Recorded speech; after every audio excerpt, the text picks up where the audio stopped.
Welcome to The Right Take. I'm Mark Tapson. In George Orwell's novel 1984, Winston Smith works for the Ministry of Truth, which is responsible for propaganda and historical revisionism.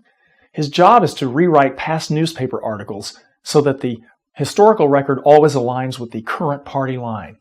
Orwell understood that totalitarians must constantly refashion the past in order to control the present. You can see that strategy at work today in the progressive left's manipulation of history to suit their agenda. In order to reinforce their anti-capitalist, anti-American grievances, the left has worked hard for decades to undermine America's historical exceptionalism and the moral status of Western civilization.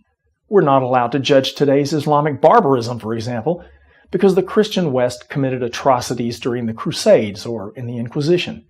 America has no moral authority in the world, the left says, because we waged genocide against Native Americans and stole their land.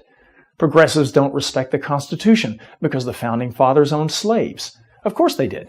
Slavery was the universal norm hundreds of years ago, and still would be, except that Christian European men eventually ended it in Europe and America. History is an evolution, usually 2 steps forward and 1.5 back. Sweeping changes don't happen overnight. World-changing ideas need time to take seed and grow. The founders owned slaves, but laid the groundwork for their ultimate freedom, which came remarkably quickly in historical terms. As for Europeans conquering America, history is largely the story of endless conquest. Virtually every territory on Earth, including what is now the United States, has been conquered at some point by invaders from other territories, some places more than once. That may be a harsh reality, but it's reality nonetheless. History is what it is, and there is no undoing it, nor is there any point in feeling guilt over it.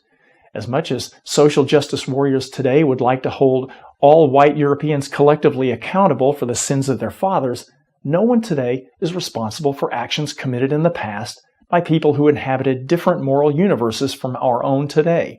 As an example, people today who were never slave owners and who find the notion of slavery morally repellent owe nothing to people who were themselves never slaves. That is a Gordian knot that no amount of grievance mongering will unravel. There is no way forward from the past but to move on. Progressives like to claim that they're on the right side of history and conservatives are on the wrong side.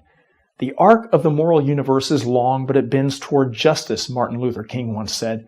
And President Obama is fond of repeating this as smug confirmation that the progressives have a monopoly on morality and their social justice agenda will ultimately prevail. Conservatives, of course, beg to differ. We naturally consider ourselves to be on the right side. But history is indifferent to our notions of right and wrong. History is only the record, not the guiding hand of competing, colliding, clashing human forces. It does not favor anyone's side, and thus we conservatives cannot be complacent about the judgment of history either. Victory is not guaranteed to the forces of the true and the good, but to those who fight harder and longer and with greater conviction. That is why we must be eternally vigilant and cannot allow the totalitarian left to subvert our moral authority in the present by manipulating the past. The future depends on it. And that's The Right Take. I'm Mark Tapson. See you next time.